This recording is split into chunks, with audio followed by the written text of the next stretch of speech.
The structure of our character is formed in those early years. I just kind of flopped around and hid from almost anything. In the school environment, I was sick all the time. And a huge part of that was me trying to find any way to not go to that horrible place that I hated. My health shifted drastically when the stress of a dysfunctional and oppressive school environment disappeared. I basically landed in a paradise, a radically alternative school that was democratically governed by the students, academically non-coercive. There was an absolute magic in the building on any given day.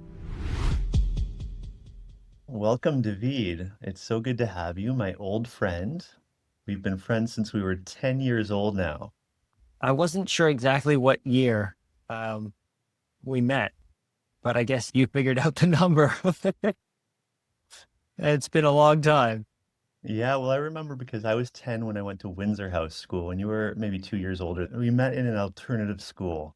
For maybe 3 years I went there. You ended up going there for a few more years. Maybe you went through all your schooling there, because I know you ended up working there a little bit later too. What did you do for work there after I got schooling? there at age 10, just before my 11th birthday, and I stayed all through my teenage high school years. So definitely a longer run than you had, because I had 8 years there. At the end of those 8 years, I left for 8 years, went out into the world, did a bunch of different things. And then in 2011, I came back on staff when I had an open job posting. And I guess I went back because I'd had such an amazing and positive experience there that I wanted to help create that for the next generation of kids there. And so I went back on staff for 8 years, or most of 8 years. And those turned out to be the last 8 years of the school, because it all came to an end in 2019, in May, June of 2019, after 48 years for the school. So it was a long, long run for Helen and the other folks who were there much longer than I was, but I caught the last half of the Windsor House School story. I started out in a regular public school in kindergarten, and for the most part, I hated all of it. But certainly in kindergarten, it wasn't terrible, right? There wasn't a ton of academic stress, let's say. We were just sort of floating around and learning to write our names and playing with games. But already at that point, I hated the dynamic. I hated that there were bullies. I hated that sort of aggressive tension that existed between the kids, and not necessarily the kindergarten kids. I just remember the older kids picking on me, like the grades up, right? So the classroom was reasonably safe in kindergarten, but the schoolyard didn't feel safe at all. It's hard to look back on exactly what was going on. And because traumatic experiences form memories so much better than the average sort of day-to-day mundane stuff, it may be that there were only a couple of instances, like in a whole year of kindergarten, where I felt attacked by older kids. But those are the things that I remember, right? And grade 1 wasn't any different. And grade 2 started to be the point at which the tension for me grew academically. Because while I've never been diagnosed with anything, I realized much later in life that I was sort of a classic dyslexic. But as a 7-year-old kid in grade 2, I was just the dumb kid who couldn't read or write or spell anything. And it's not that all the other kids could spell terribly well either, but they were like starting to get it, right? Like they could read various books in the classroom and I couldn't read anything. So the room for me to feel sort of attacked and made fun of was still growing. I also wasn't an athletic kid by any stretch of the imagination, which is strange now because I certainly grew up to be a much more athletic person than I was a 7-year-old. But I was, a little sort of plump kid who couldn't really run fast or play any of the schoolyard games in any kind of effective way. Like I couldn't kick a ball in a straight line to play a ball game or throw a frisbee or whatever. I just kind of flopped around and hid from almost anything in the school environment. And then jumping ahead to grade 3, the point at which I quit, I got a bad teacher. Up until that point, I'd had pretty mellow teachers who weren't really trying to get anything done in the classroom. They were just kind of going with the flow or whatever. But in grade 3, I got a totally different teacher. A really sort of snarky, sarcastic, and even mean woman who would make fun of me for not being able to spell things or write things or do whatever assignment she had handed out. And so that was kind of the last straw for me, because I didn't feel any particular connection to most of the kids. I just felt bullied and annoyed with most of the kids. And I always had like a few friends. But it was sort of the other outcasts, right? That a few of us outcasts were kind of hiding together in a corner, not feeling accepted.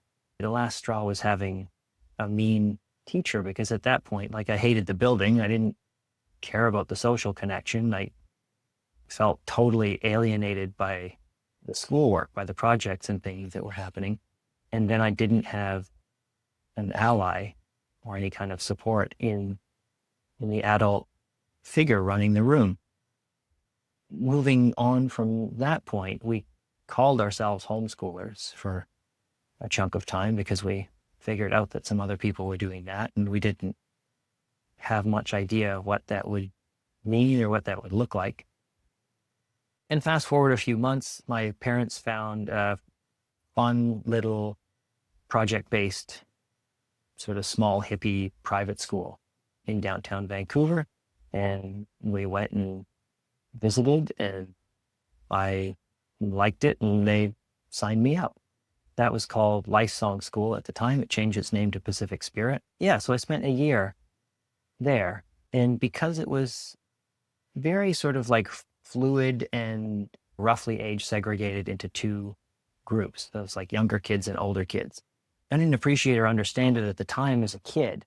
But by not having a sort of like year-to-year age segregation and a curriculum that was driving all of the 8-year-olds to learn the exact same thing at the exact same time, I had stumbled into an environment where I didn't perpetually feel like a failure, because I was in an environment as a 9-year-old kid where there were also 6-year-old kids.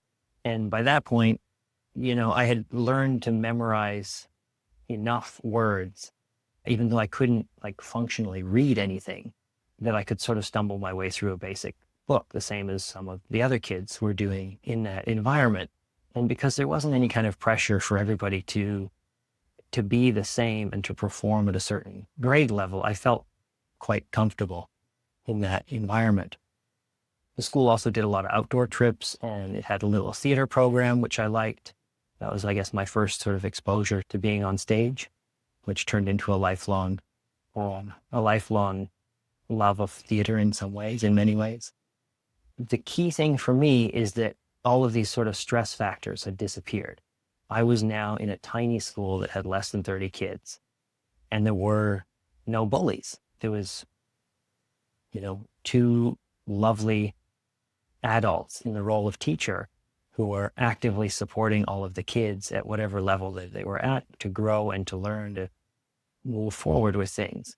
And the diversity of projects that we were doing wasn't just sit at a desk and fill out a worksheet. We were sort of all over the place doing different things, and there was room for me to succeed. There was room for me to feel like I was learning and participating and growing. But being a small private school, there was some instability in it, and the fees were ever climbing, and the building that we had downtown was unstable, and the school was having to move and things like that. So there was a sort of big reshuffle one year, and everything was changing. That was the end for me. It wasn't sustainable anymore. So I went back to being a homeschool kid in some strange and informal and unstructured and uncertain way. And my parents were already apart by this point for several years. And my mom decided to move to the far, far outskirts of Vancouver to Mission and rented a house on 3 acres. She basically wanted us kids to be out of the city and to, have more room to run around and to not be in the traffic and the busyness and all of that. And it was a good move. It was a really good move. So, at age 9, I was spending most of my time out in the middle of nowhere. We had a TV that could catch one channel on a little antenna, and the internet wasn't around yet. I had a Nintendo, but it stayed at my dad's place in the city. So for a big chunk of my age 9 into age 10 year, I was just outside building forts with the other kids in the neighborhood. And we got a bunch of chickens out there. And I spent a lot of time building chicken pens and repairing chicken pens and trying to keep the raccoons from stealing the chickens or eating the chickens. As the year went on, I think to some degree there was a loneliness for me out there that I did want to have sort of more social connection. But there were other kids in the neighborhood and other kids to play with, ride bikes with, but it was a neighborhood of big properties, and within a 15-minute walk, there were probably less than 5 kids sort of within the range that I could walk and go out to find kids to play with. And so fast forward another little chunk of time, my parents found out about a radically alternative democratic school in North Vancouver, and we went to check it out. And that was, of course, Windsor House School. And so it was just before my 11th birthday that I wandered into Windsor House for a tour. A good friend of mine already discovered the school with his mom a year prior, and they were the ones that sort of nudged us to come and check it out. We got there, and Bryce was busy digging a hole in the back of the school because he wanted to build a swimming pool. He handed me a shovel, and I jumped in the hole, and I never left. That was it. But in all seriousness, the digging the hole was an easy activity to jump into with a bunch of other kids. And that was the part that was quite magical for me, was being in a bigger environment. There were about 60 kids at Windsor House when I arrived. Maybe it was a little less than 60.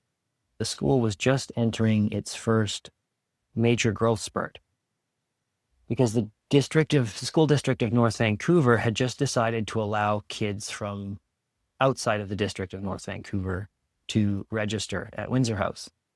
And that hadn't been the case up until 1993. And so those next few years, sort of 1993 to 1996, or 1997, let's say, the school basically exploded from like 50 kids to 200 kids. I basically landed in a paradise, a radically alternative school that was democratically governed by the students, academically non-coercive in that everyone chose what they wanted to work on, parent participation by, some loose requirements. So every family was expected to bring something of interest and value into the building to share with the community, and not at all age segregated.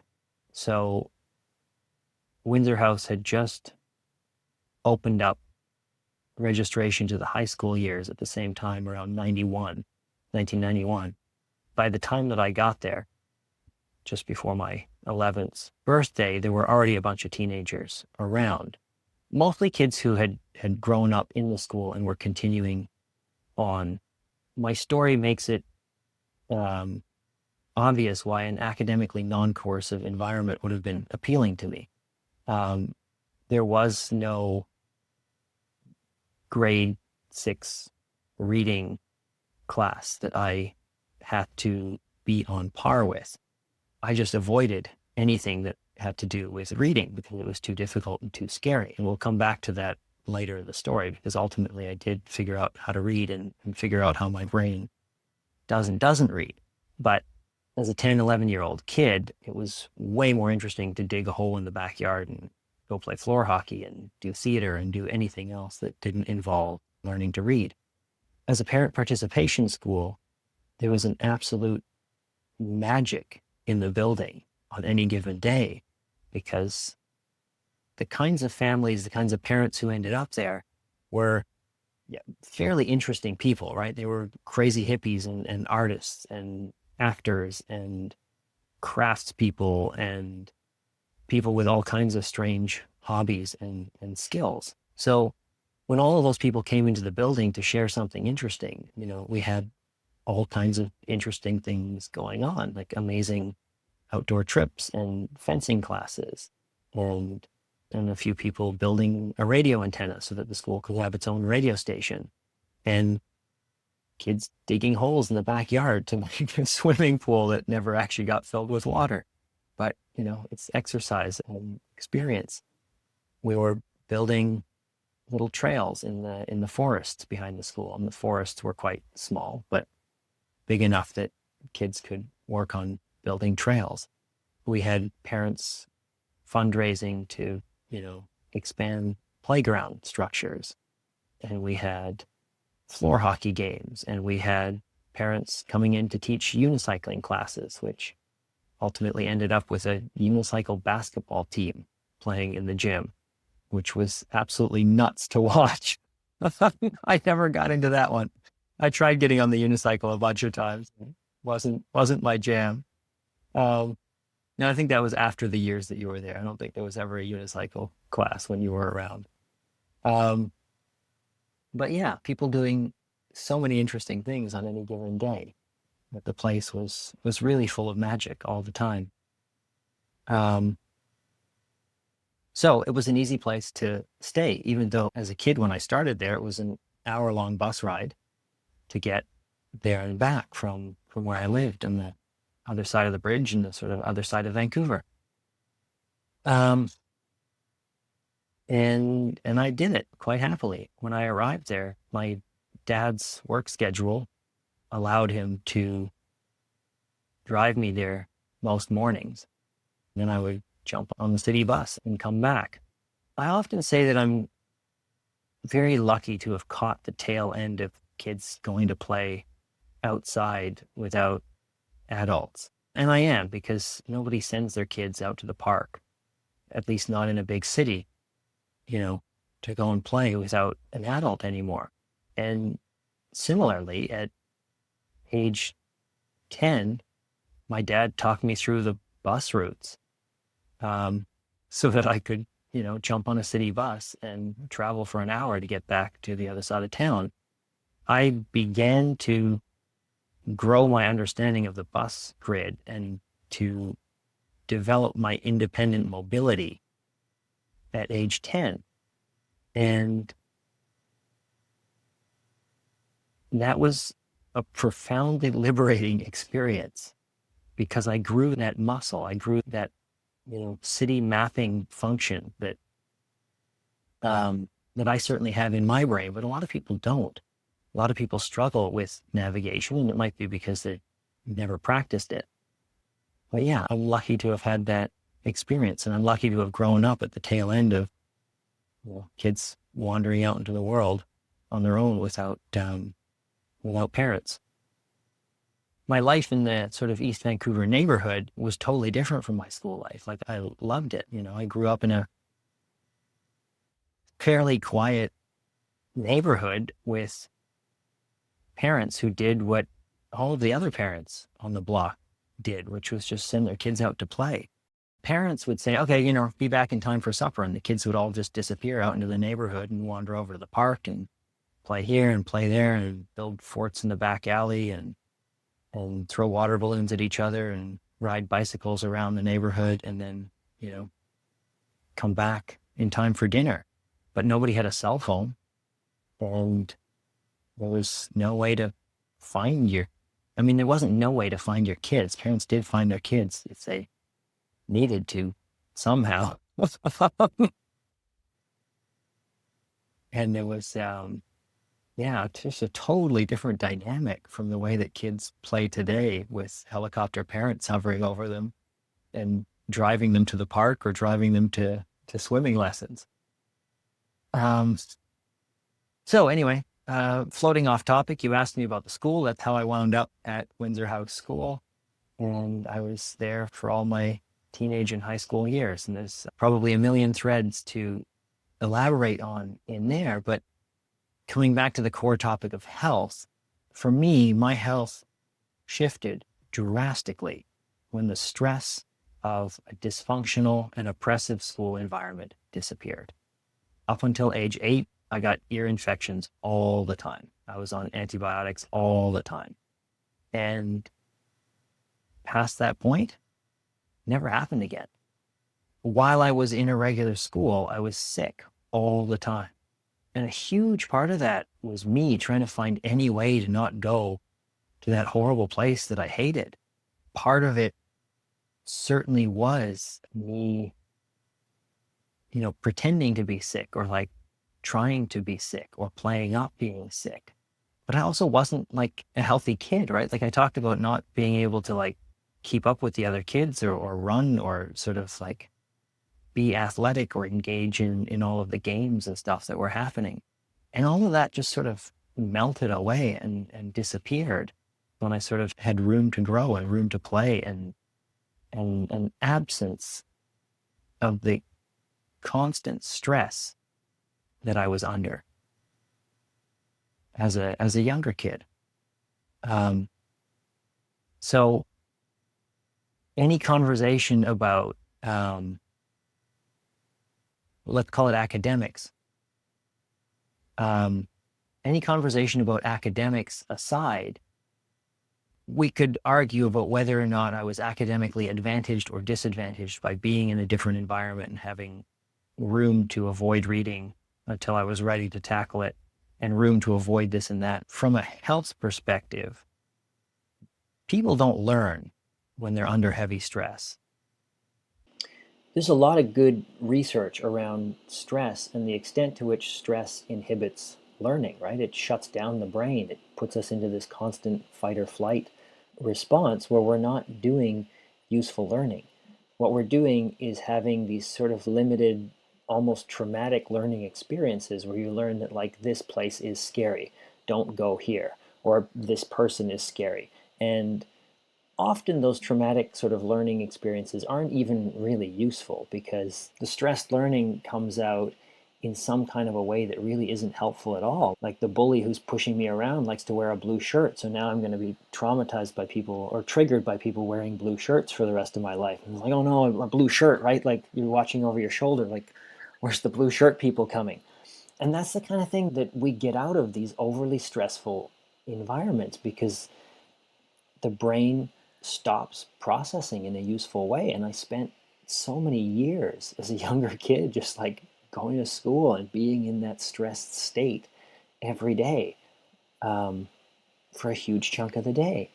The conversation about academics and what I may have gained and what I may have lost by being in an alternative school, where less people were focused on reading and math and more people were focused on unicycling and fencing and whatever else was going on, that's a huge conversation, right? Did I gain something or did I lose something academically? But put it all aside, it's almost irrelevant. I stepped into an environment where there wasn't stress, where I wasn't living in fear every day. And I was actually able to learn and move forward and grow as a human being and feel comfortable in my own skin and become involved in the theater and be comfortable on stage and learn this and that. And ultimately, in that environment, I also sort of outgrew my dyslexia in a safe and comfortable environment where I could work at the pace that I could work at and puzzle through it and have, just amazing teachers as support people. In that positive environment, I could learn to read. And I certainly couldn't do that in the other classroom where one teacher was presenting the same information to 26 kids for no particular reason except that those 26 kids were born in the same calendar year. We had nothing in common except our birthdays. And being a November baby, because of the way it's set up, the November and the December babies are always the youngest kids in the class. So I went into kindergarten at age 4 instead of at age 5, had I been born a few months later. Interestingly enough, Windsor House School was full of November and December babies. There was a heavy skew in part of the demographic towards kids who, like myself, had been tossed into the system maybe a little too young, maybe before we were ready, ultimately had a sort of crash and a bad experience, and then ultimately ended up in some kind of alternative. Um, and and to my own story, right? Like a year would have made a big difference because in many ways I was always many years behind my peers as a reader.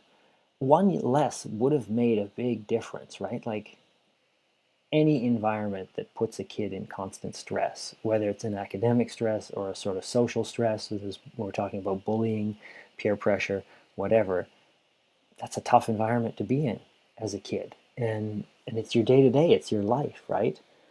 Um, so yeah, I'm glad I moved on, and I'm forever grateful that I had really supportive parents who had no idea any alternative existed at the time that they supported me in quitting grade 3. None of us had any idea that there was anything else. We just knew that was no good. And sure enough, there were other amazing options out there. Even though Windsor House closed in 2019, there are still other amazing options out there. And the landscape has shifted a lot in the last 10 years. Well, I think the school system has failed a lot of geniuses along the way. There's many genius dropouts. They were, you know, not able to conform to the norm. They were a little different and it just didn't work for them. And in the end, they became innovative, creative, and then many years later, they were appreciated. You are that to me as well. You're a super genius. It's just that you were a little different. And that's one of the problems I think there is with the school system as well. Almost like you have like an elephant, a cow, an eagle, a cat, and a dog in the same room, and then you tell them to all do the same activity. It's not bringing the best out of people. It's not bringing their unique gifts, their unique skills, and ultimately kind of crushing their soul, I think, a little bit, right? So you had that wonderful experience. I did too at Windsor House there. I really enjoyed it for the 3 years I was there. Not maybe as much as you. I think it was wonderful, but you seemed to really fit in. And what would you take out of it? Like you're a dreamer, so let's say you dreamed your own dream. What would you take out of the Windsor House experience? And maybe if there was anything that you think you would change. To come back to demographic for just a moment, I would fit you into the category of people who passed through Windsor House for an experience, but weren't running from something particularly traumatic. Um, Mm, and so you didn't grab onto it like a lifeline, which is what I did. Um, mm, I was running from something else, and I, found it and grabbed on as a life preserver um, because I needed that. And you had a very different sort of younger years leading up to Windsor House. So you came and you had that experience and took something out of it and then said, okay, now it's time to mm. move on. Let's go have a different experience. On the question of what was happening at Windsor House that was helping people grow and what was the core of the magic, one of the really key pieces is the way that the staff held space for conflict resolution and for personal growth. Um, and that wasn't just for the students.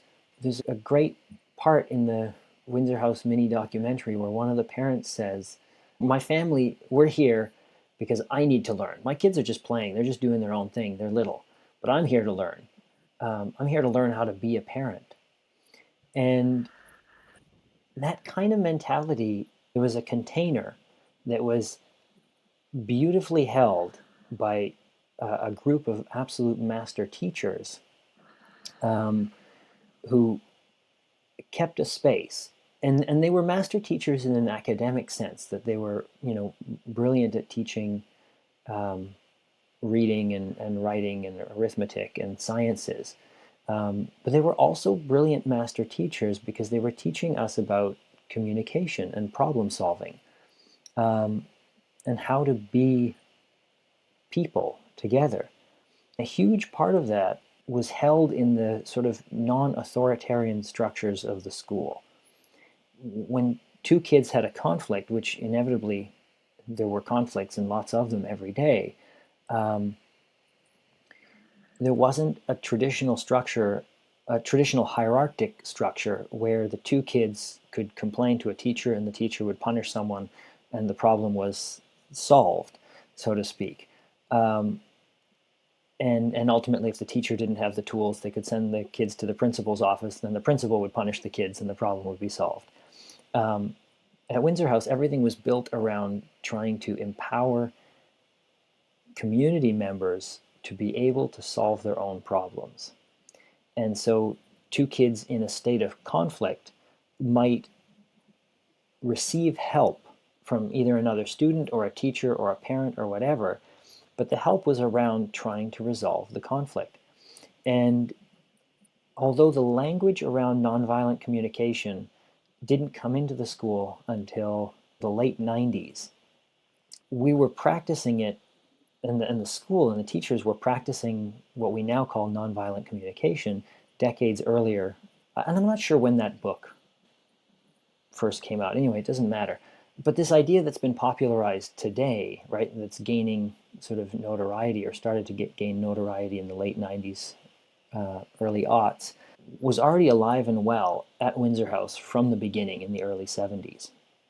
And nonviolent communication, when you look at it, theory and practice, it's about active listening. It's about being able to actually hear another person's perspective and understand where they're coming from and why the things that have happened to create conflict have happened. So it's not about blaming somebody. It's not about saying this person is right and this person is wrong and this person needs to be punished. It's about trying to understand and pick apart how did we get to this point of conflict.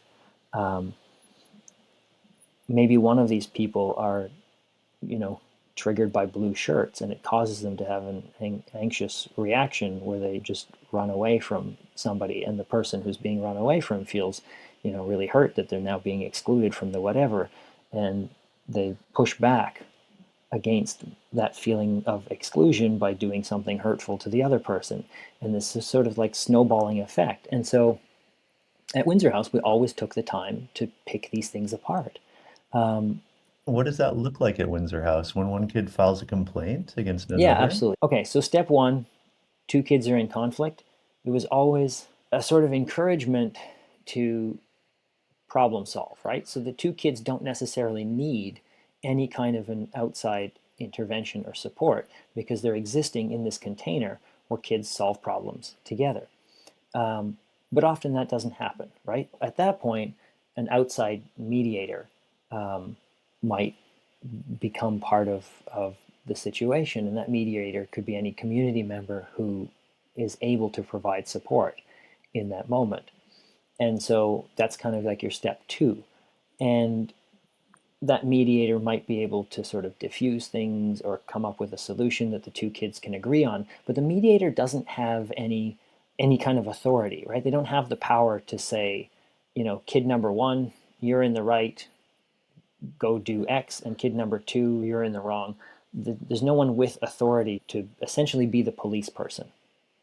So if the mediator can help sort things out, then that's great. If the mediator can't, and some level of authority is needed, like you were saying, what you did at Windsor House, for most of the run of Windsor House, the complaint system looked largely the same as the one that you experienced in the mid 90s.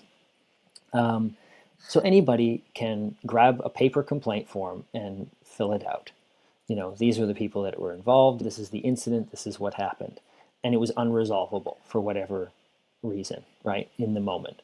And people have gone in their separate directions feeling, you know, unsatisfied and mad about this thing that's happened. And so the paper complaint goes into a complaint box, and once a day, some number of students and a staff member come together to form a judicial council. They open the locked box, they pull out all the complaints, and they go through them and they adjudicate them. And as they adjudicate those complaints, they are coming up with solutions to whatever problem. And that committee has power. That's where the power rests. And so the committee can um, take any number of actions to help mitigate a conflict or resolve a conflict. The magic of that is that, you're obviously thinking, well, they could have just had some kind of mediation in the moment. Um, but it wasn't working in the moment because tempers were too hot or whatever. By the time the paper goes in the box and comes out of the box and goes to the Judicial Council, and the Judicial Council calls the two kids together to have a mediation, tempers have boiled down, and chances are the council has selected a mediator that's going to work for that particular situation, right? So the council might say that, well, both of these kids really love this certain adult who's really good at holding space and really good at talking things through with, angry little boys who are fighting over Lego sets. So this is the right person to do that mediation. And that right person may not have been available at the time, right? There's any number of reasons that the initial conflict got to the point of a paper complaint because it was unresolvable in the moment. One of those reasons might be that the right kind of mediator wasn't available. But the council can find that right mediator and make that happen. Because the school was democratically governed by the student body, with staff members always having a vote and parents being able to earn a vote by spending enough time in the school, there was a lot of room for the Judicial Council to function with the oversight of the school council. So it might be that a Judicial Council came up with something horrifically unpopular. People around who are seeing that happen might think, whoa, whoa, whoa, that's heavy-handed. Like that shouldn't exist as a consequence. That's going too far. The Judicial Council has taken its role out of context and created something that shouldn't exist. And then we come back to the school council. So in the school council at Windsor House, most things were up for debate. Um, and I'll touch briefly later on what wasn't up for debate. Core philosophy stuff and school structural things. But for the most part, things were up for debate. Any student or any community member who has a vote could grab a resolution form and write out, be it resolved that the Judicial Council can no longer impose consequences that would ban any person from a certain space for more than a month or whatever, right? To place a maximum or some kind of structure or some kind of constraint on the Judicial Council. And that goes to school council meeting, and there might be a long debate, there might be a short debate, it might be easy, it might be tough. It either passes or it doesn't pass. From an outsider's perspective, one might see all of this and think, boy, what a waste of time, right? It's like one thing leads to one meeting, leads to another meeting, leads to another meeting, leads to a bunch of back and forth, leads to a bunch of waiting around because it took time to schedule the meeting at a time when it would work and blah, blah, blah, blah, blah. All of that's kind of beside the point. Windsor House was academically non-coercive in that nobody had to study any particular academic topic.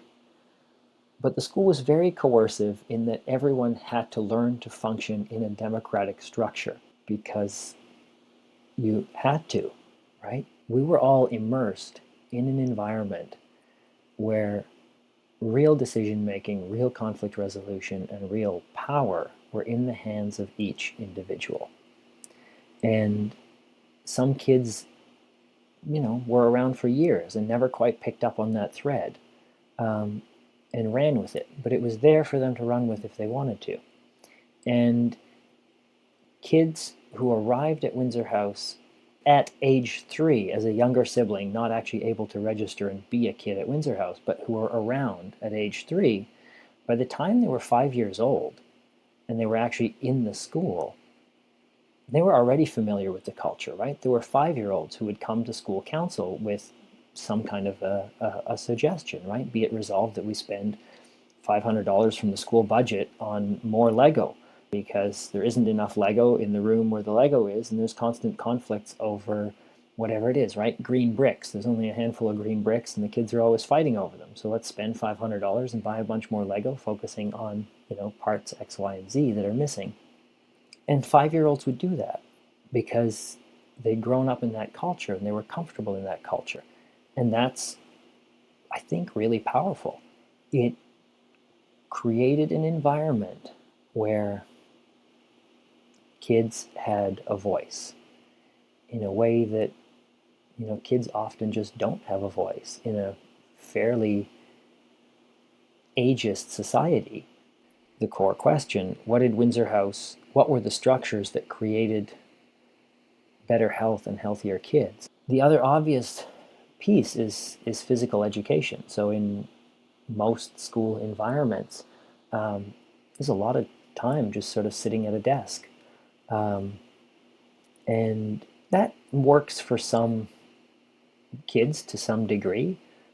I'm not sure that it's healthy for them, even if we want to argue that certain kids have the personality that allows them to sit in a desk for an hour without moving. It's still probably not healthy for them. Like there's plenty of research out there that says people should be moving their bodies, right? And if you have a desk job, you should at least be sitting up and doing a couple of squats every 15 minutes just to keep your blood flowing properly, right? In the Windsor House environment, um, there's so much less structured around sitting at a desk that there's no reason that something like a math class might not happen outside. No reason that a math class wouldn't happen in the gym, playing with similar toys in a sort of more kinetic way. There's a lot more room for kids to be physical and to just move their bodies and experience physical play. It wasn't as much of an issue when we were kids, like, Nintendos were already around and we were probably getting more screen time than what was healthy for us when we were kids, but it's nothing compared to what kids are experiencing today, right? And it's very possible that a kid comes home and their parents are stressed and they're worrying about X, Y, and Z, and they're like, "Here, have an iPad, just check out and watch YouTube or whatever," because the parents may not have energy to create something really dynamic and fun, and let's get outside and let's go for a bike ride and let's go play in the creek. So I think Windsor House kids were always lucky to be in an environment where there were so many things to get up and play with. And since I brought it up on the topic of screens, um, this is such a hard one. And this is one of those pendulum topics, right? Where Windsor House school council meetings always pendulum back and forth on whether or not there should and shouldn't be screen time limits for kids. When we were kids at Windsor House, or at least when I arrived, there were 3 computers in the school, right? There was one in the main office, there was one in the principal's office, and there was one gaming computer in a little room that was called the games room. And there were half-hour time slots for that computer, and there was a lot of competition to get one of those half-hour time slots in any given day. Fast forward 20, 30 years, the school is full of computers, right? There's like stacks of laptops for doing, online activities. There's Wi-Fi broadcast into every room of the school, and even outside, right? You can take one of the laptops and go work on something in the courtyard. That dynamic was really tricky, and that probably started around by the year 2000, there probably would have been, let's say, 20 computers in the school. By the year 2010, there were probably 50 computers in the school, and the number probably capped around 70 computers, right? Counting desktops and laptops together, but maybe it was even closer to 100 at some point. Um, so I think you asked me what I would do differently if I was going to build something. And I think that the answer is something around maximum number of screens being 10% of population, or maybe 20% of population.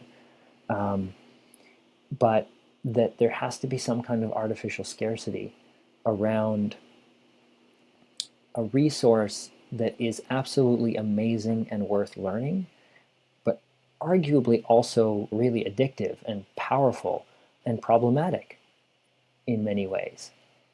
And yeah, I don't know, like it's a really hard thing, because even if I recreated the same school again with 100 kids and only 10 screens, we both know what would happen. At the very first school council meeting, the kids would vote to reallocate the entire budget to buying 50 more screens because everyone would be pretty sure that 10 computers wasn't enough to run a school. Um, so that, in a way, winds us back to the question of core principles, because Windsor House had a number of core principles and they weren't subject to vote by the school council. Academic non-coercion was not a core principle at the very beginning, but it also came in very early in the school's history and became a core principle. And it became a core principle that was heavily challenged, not by anyone within the school, but always the outside authorities looking at the school and wondering how you could call yourself a school if you didn't force kids to learn to read. Um, I also think that a lot of the time kids lose their desire to learn by getting it forced so hard upon them. So if you just allow kids to have some choice and learn what they want to learn, when they want to learn, if they need to read, they will learn to read. If they need some math that makes sense to life, they'll probably learn the math that makes sense to life and not some math that completely doesn't make sense to life and has no value whatsoever, but we're all forced to learn it for some reason. yeah, Yet we yet we struggle to do our taxes and things that actually matter, right?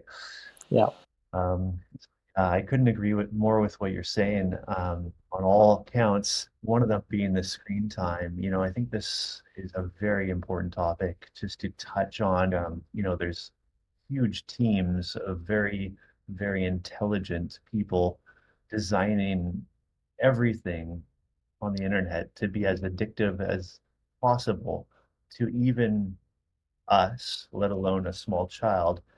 And usually, those same people that are designing those things to be as addictive as possible do not use it much themselves and probably limit or ban it from their own yeah, families.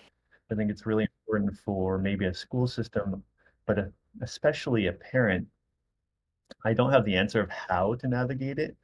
Certainly don't use it like carelessly, and just give it to your child to distract them. Um, I don't know all the answers, but I think it's a very powerful thing that needs to be respected and thought carefully of as a parent, yeah. for the young children. What would you say are like some of the for sure things that you'd want to be teaching the kids, the next generation? What kind of subjects should they be learning? That's a great question, and I think it's um, it's connected to your last question about what was happening at Windsor House that was creating healthy people. And I think that you're right that schools are wasting most of the kids' time. And that's, I think, largely because they're providing the service of childcare more than anything else. What would I do differently? Um, and what would I offer? Um, a lot of it is the same things that Windsor House did offer. Windsor House always had a super active theater program. And that was for lots of reasons, right? But because it engages kids in a really magical way, and it takes even kids like me who say that they don't want to read anything because reading is scary, and it puts a script in their hands, and I'm like, okay, read the script. And I'm like, okay, great, I'll read the script. I won't read a book because that feels like stepping into the scary thing that I don't want to do. But the theater is fun, so I'll look at the script. Um, and it engages kids in a way that makes them more comfortable in front of an audience. And it doesn't matter, in a way, what that audience is. Once you're comfortable in front of an audience, once you can present to a group of people, you have that. It's in you, right? Like it's a muscle. It's been trained. It's been developed.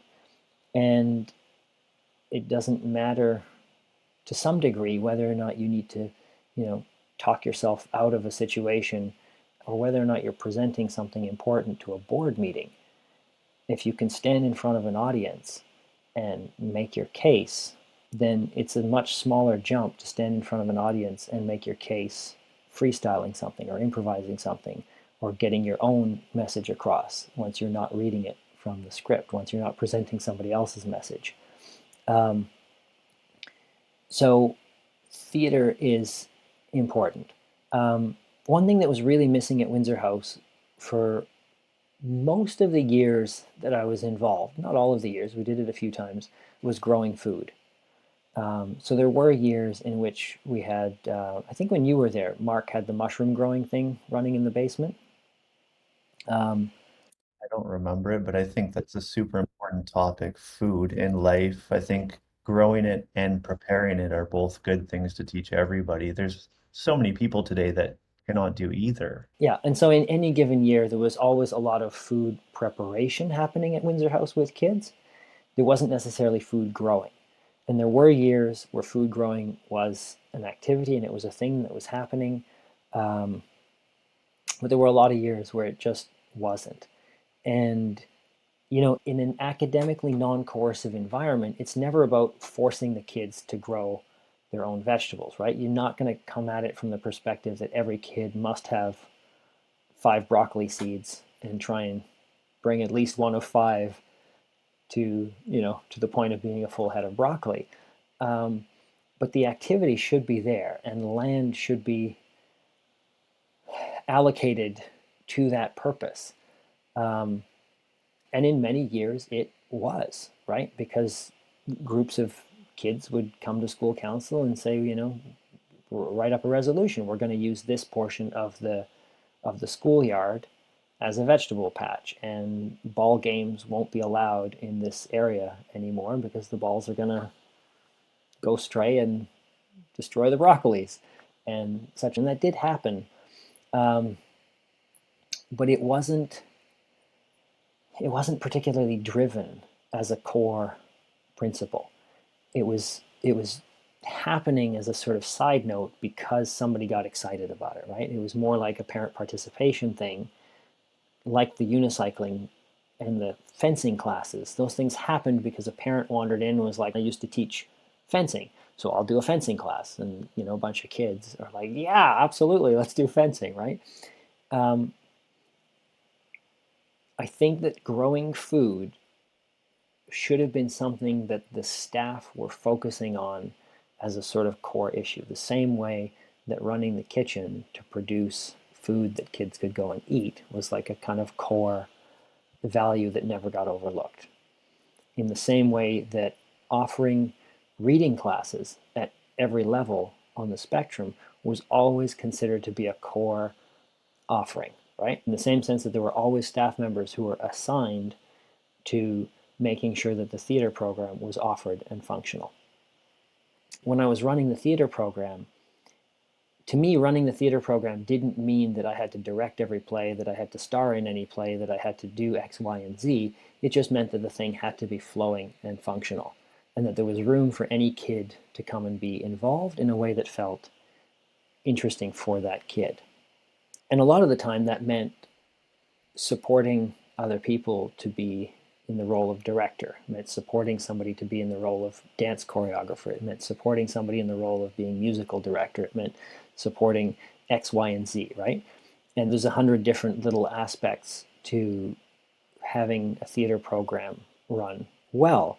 But as a staff member hired by the school, it was important to the school as a structure that somebody hold that space and make sure that that was happening in a way that kept happening because it was so valuable to the school, the same way that other staff members were assigned to X, Y, and Z. So growing food would be on the list if I had to do it again and do it a little bit differently. Certain things that are just fundamental, they're foundational things in life. And then there's more like niche things that are cool to have access to, like fencing, for example. Would you say theater enters the world of being a core topic for people? It is and it isn't. I think, in some sense, presentation, performance, in a rawer sense, is. Theater as a specific entity is not. Theater just happens to be the container that catches the most kids in a way that's exciting for most kids. And that's not all kids by any means, right? At Windsor House, there were almost always several different rock bands in some stage of formation, practice, or, being in a state of presentation. Um, so besides creating theater productions, the Windsor House Theater Space also created variety shows. And the variety show is probably the one that is a core value. Um, because the variety show is a much wider container, right? So there's a group of kids who want nothing to do with a script and a theater and a performance, but they will form a rock band. They will form a band, right? They will form a musical troupe, and they will write something, learn something, rehearse something, figure out how to play some kind of a piece of music together, and then they want to present that to people. And if they don't want to present that to people, that's entirely fine too. That's still a super valuable experience for them. Um, but in a culture where variety shows are a thing, and you've seen other kids get up on a stage and do something, um, and get a big supportive cheer from the audience, most kids who form some kind of a musical troupe and figure something out ultimately want to get up on the stage and share it. And the variety show structure means that the kids are sharing something much broader than just theater, right? There are always kids who are like, I'm learning to juggle. I'm going to go up on stage and I'm going to do a juggling thing. There's a kid who's learning magic and they're like, I'm going to go up on stage and do a magic trick. There's a kid who's, you know, practicing singing. They're learning vocal skills and they want to go up on stage and sing something.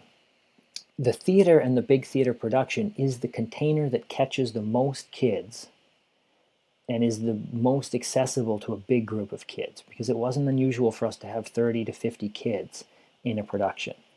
And of course, that's not just counting, there might be 30 kids on stage, but then 5 or 8 more kids sort of backstage pushing props. And then there's a couple of kids who are involved in makeup, and there's a bunch of kids who are involved in making costumes. And all of those 30, 40, 50 kids are involved in the theater, and they are on stage, even if you don't see their faces on stage. And unlike professional productions where the actors take a bow at the end, Windsor House is much more like everybody who's involved comes out on stage at the end to take a bow. Um, doesn't matter if you're the crew or the star or whatever, right? Everybody's a part of it. And there's a different accessibility there to performance than the variety show, because the variety show is all eyes on somebody to perform their thing. And there's a lot of kids who are going to be super excited to do that, but there's a lot of shyer kids who are super happy to be a munchkin in the background of a Wizard of Oz scene, but they don't want to be the one kid on stage doing a magic trick, right?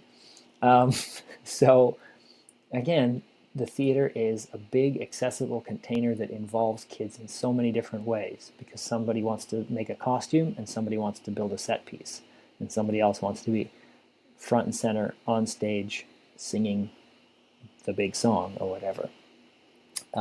But the core value is holding a space for kids to perform and show off and experience, um, presenting to an audience. Thank you. Yeah, I love it. It's really cool to hear you talk about theater, actually. You light up when you're talking about theater. It's really cool. I want to ask you also, it's going away from the school a little bit. It seems like the way that we're all living today isn't working so well for people health-wise or in any way, and it's kind of like an old system that is collapsing. It can't seem to go on that much longer this way. So I think people like us are trying to create a new way. There's a quote I love that's, to change a system, you don't do that by fighting it, but you can do that by creating a new way that makes it obsolete, right? So, in addition to the schooling system, bringing in the next generation, how do you see the grander scale of life being lived healthily and in a good way that you love to live? Um, I guess the answer is community.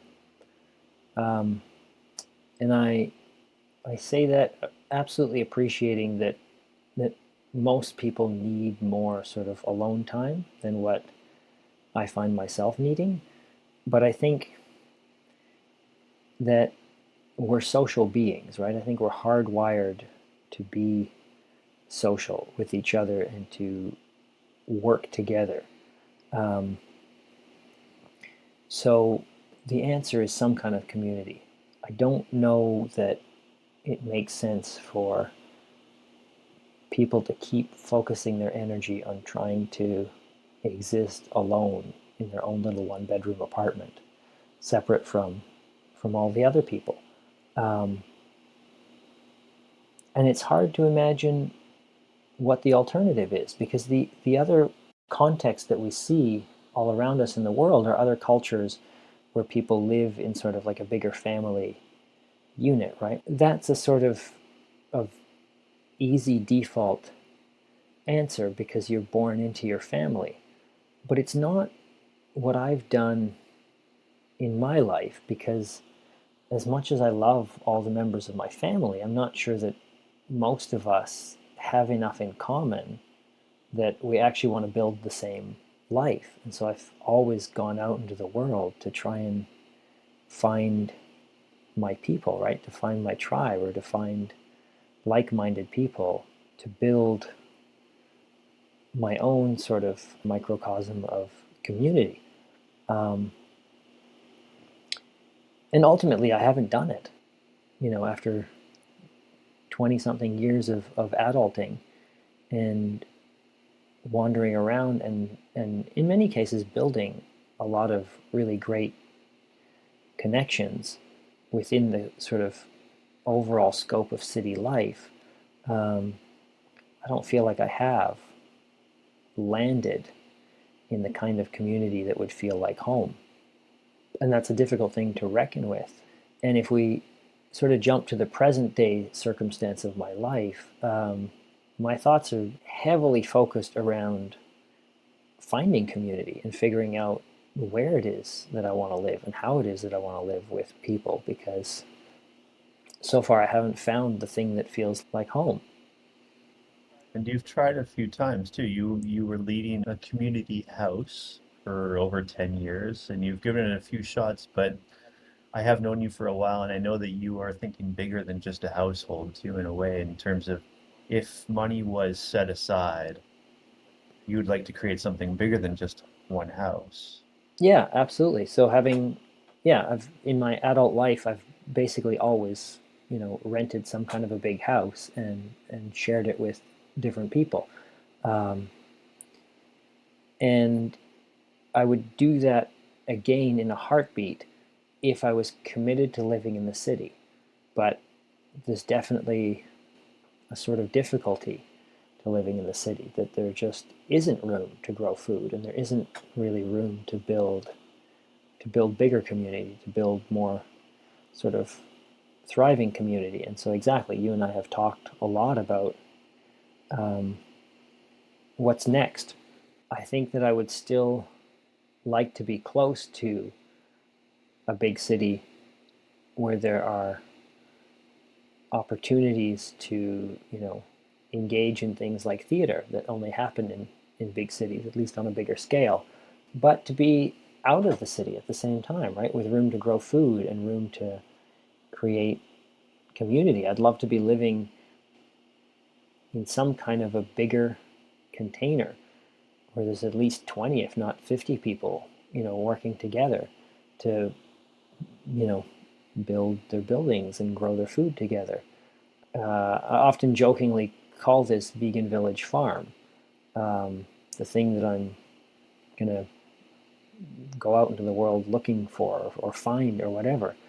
And there are certainly like a number of examples um, out in the world of people doing, um, let's call it like plant-based agrarian community cooperatives, right? And those cooperatives sometimes involve owning the land together, and sometimes they don't. Sometimes the land is in some kind of a trust.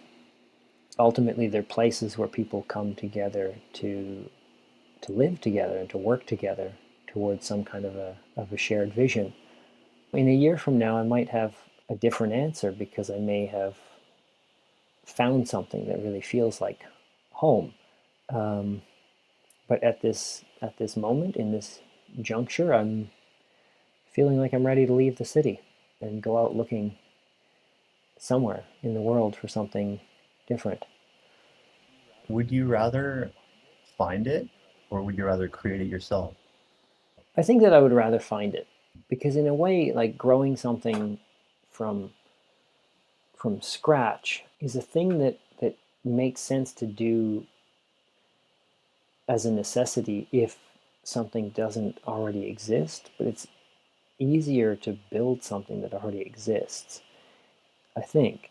And having rented empty buildings, empty houses, and started from scratch to set up little micro communities in the city a few times, um, there's just a huge amount of work involved in doing that. And as soon as you got it up and running, you spend a ton of time trying to find people um, to bring into it who can help work on the vision, right? To help create the vision. And it's often difficult, at least in the context of like city living, to find those people. Um, so, on some level, I would rather that this thing already exists, that I can just sort of step into a different way of living in community. And I guess another part of that is that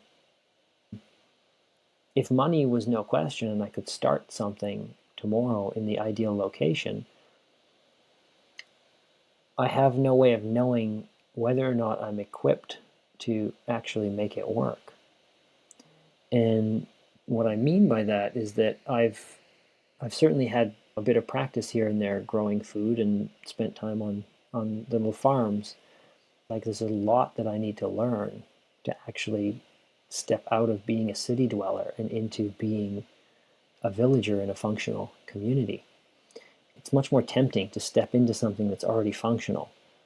It doesn't have to be 100% functional because I believe that I could step into anything and learn from it, even if it's only 50% functional. And it may be that I do or don't have something to contribute to, the 50% that isn't functional, but in a way that doesn't matter. I would be stepping into something in order to have an experience, in order to learn something. Um, so, yeah, having never lived in um, a community environment with, more than 5 people, it would be a real shot in the dark for me to say that I'm going to build a community of 50. Um, so 100% would rather go and explore the world and spend time in existing communities.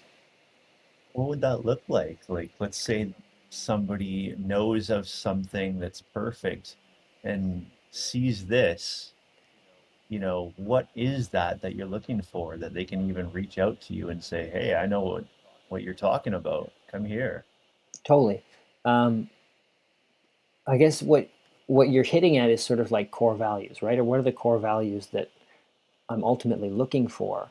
So some kind of a community that is a vegan community that is trying to function in a way that does least harm or less harm or something like that. And that community might be, practicing regenerative farming in order to do less harm on the environment around it. And they might call it something else. But the core principle would be to exist in a way that's doing least harm to the other beings around the community and further and out into the world and beyond that. Another core principle, it comes back to my own parents and my own schooling, would be to be in some kind of an environment where parents are really actively committed to practicing, let's call it attachment parenting. And there's, you know, lots of different books out there talking about different parenting styles and different ways to raise kids. I'm going to borrow, I think it was Gabor Mate who first called it attachment parenting. Maybe it was Gordon Neufeld or maybe somebody else. But attachment parenting is this idea that you're with your kids, right? That you're supporting your kids in development instead of trying to push them away. That you are there for your kids in a very physical and very tangible way until your kids are ready to step away and explore on their own.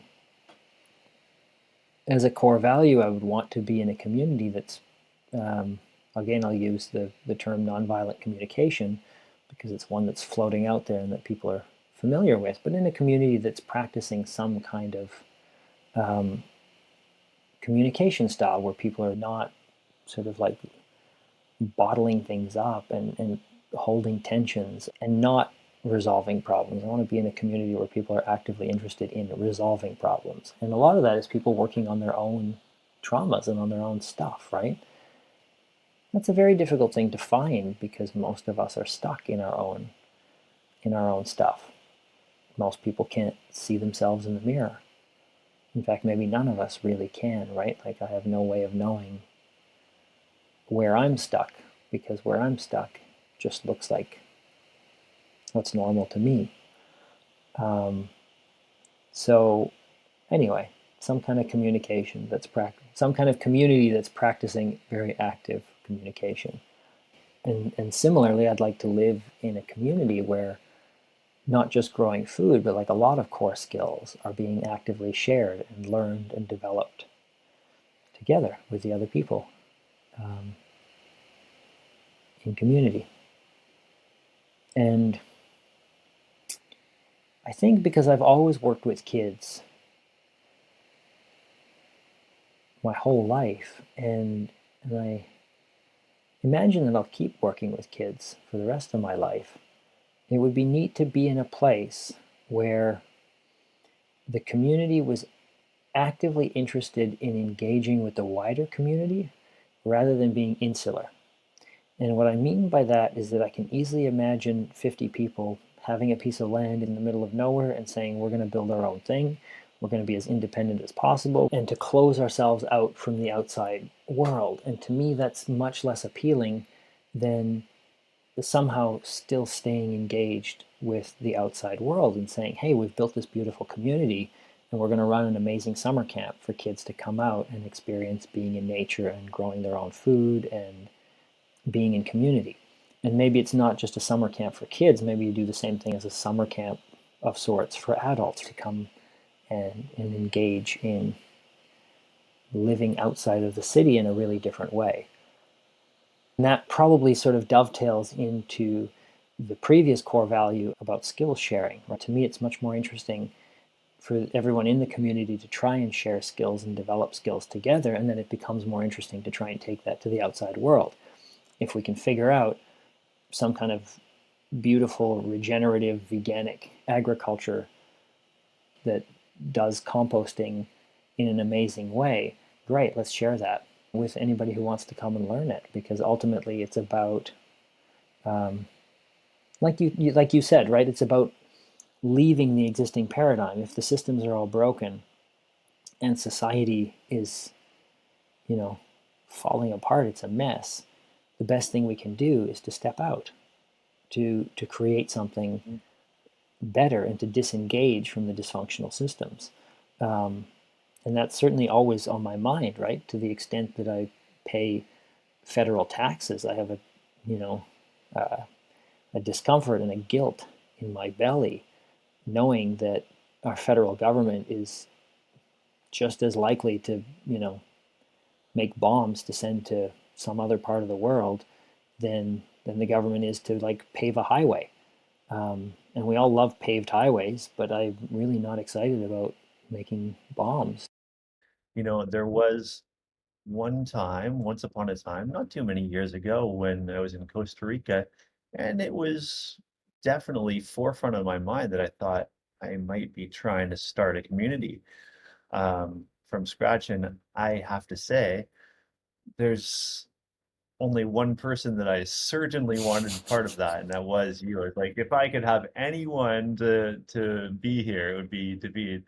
So with that said, if there is somebody that sees this that knows of that type of community with those kind of values, David is a gem beyond gems to have in any way there. So any community would be so lucky to have you. Um, I would encourage the right person to reach out to you. Um, and I wonder if that also would go for, let's say, certain things being put together and connected to consider starting or being part of a startup. Would you be interested in that still? I mean, the answer is yes. I would absolutely look in any kind of direction, and I would turn over all kinds of different rocks. I talked to a lovely group of people just north of Nelson a few months ago, um, who have a piece of land and they're trying to figure out what they can build there. Um, I feel some strong temptation to go back there and to, have a bigger conversation. And they might be more on the isolated side of things, right? Not necessarily isolated by intention to isolate from the world, but isolated geographically from the rest of the world. And so that would be something that if I saw a project seem like a really interesting project, and then I have to weigh that against other possibilities and what else is out there in the world. Visited a piece of land with somebody 6 months ago because I got talking to a guy who said, "Hey, I'm looking at a piece of land. I'm thinking about buying it. I want to build a community." Um, I asked him if he'd seen the piece of land, if he'd ever visited it, and he said, "No, I just saw it on this real estate listing." And I said, "Well, let's go. Let's go like right now. Let's go have a look at it." Um, and we went and looked at it. It had none of the things that, to me, um, needed to be in place to actually have a chance of it succeeding, right? Like very rocky, like almost no soil, um, minimal water, small piece of land, these kinds of things, right?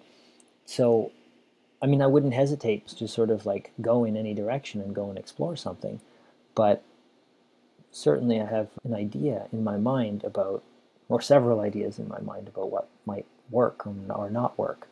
Um, and yeah, and like I said, there's more in me that sort of wants to um, have a look at what other people are doing and see where the successes are. Um, I visited a land share co-op a few years ago where they were building rows of cob houses out of sand and clay and natural wood materials. Absolutely beautiful community building really neat structures out of mostly natural materials.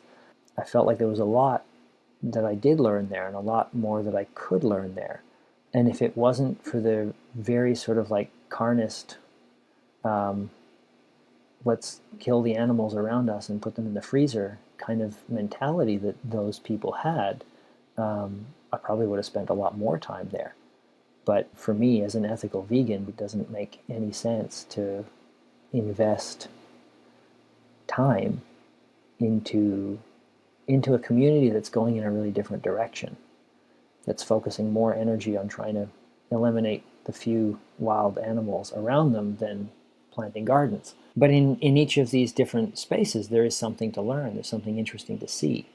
Um, I'd like to ask you one last question. Let's say there was one message that we could sum this all up in that you'd like the world to hear.